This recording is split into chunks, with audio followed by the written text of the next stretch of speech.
Insightful and exciting episode of Me and My Health Up. I'm your host, Anthony Hartcher, a clinical nutritionist and lifestyle medicine specialist. The purpose of this podcast is to enhance and enlighten your well-being. And today you have me doing that for you. And it's on the topic of intermittent lifestyle. Yes, you've probably heard of intermittent fasting. It's quite a fad at the moment. But what's emerging is the intermittent lifestyle, and I thought I'd share that with you today. So, what is intermittent? It means it comes and goes. It's up and down, right? So it's not constant. So we're looking at setting up a lifestyle where we're not constantly on. We do have an off button. So we need to make sure that we're not constantly doing.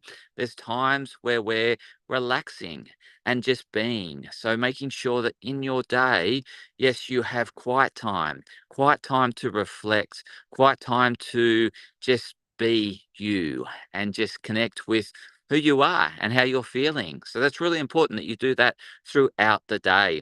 It is also important that we have intermittent lighting so that at night it's dark and during the day it's light and it's bright light. The best form of light is natural light. It is 100 times that of what is in the indoor light environment. And we need that during the day to let the body know what it needs to do at that time of the day. And at night we want the absence of the light, and we don't want artificial light because it sends incoherent signals to the body. It causes dysregulation within the body. So it's really important that we make sure that we're surrounded by the right light environment. We don't want the artificial light environment at night.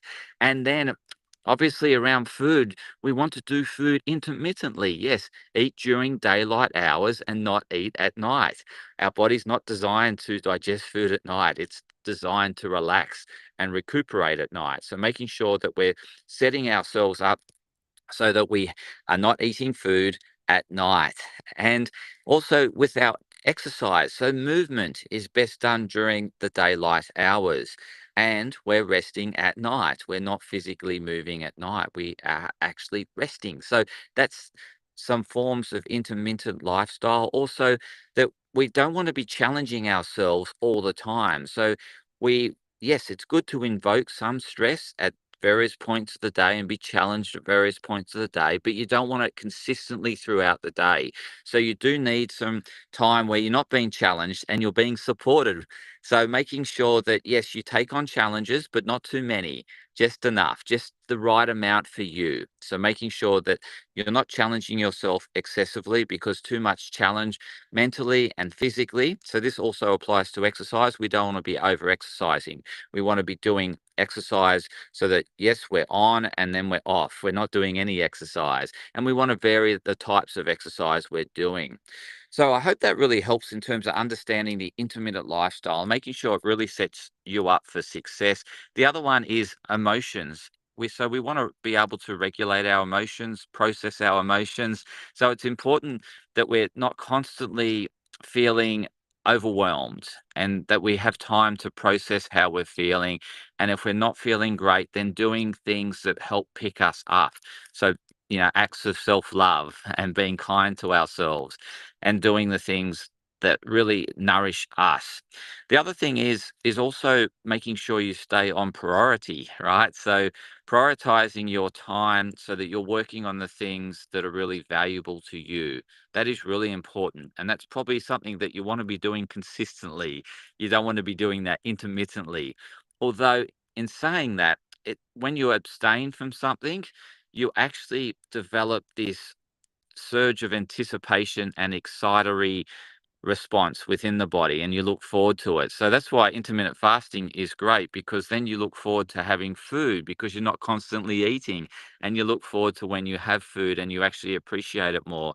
It's the same as when we abstain from anything that we build up this anticipatory response within the body and we look forward to it and we get excited. So it can be good to have break from everything, your routine, having a break from your routine is really helpful. And having a break from the foods that you constantly eat is really helpful.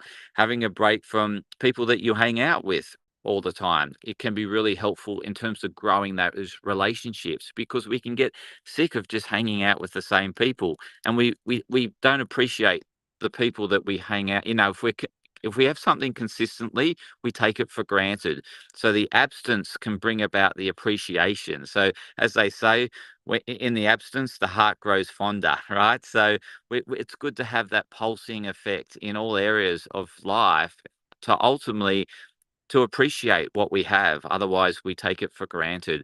So that's it. Nice short episode, succinct, I hope.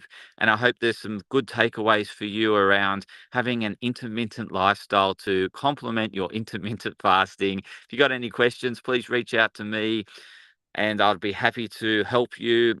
I offer free discovery sessions where you can have 15 minutes of my time and I can provide some insights as to how you can optimize your health and well-being. So please reach out to me if you want any support.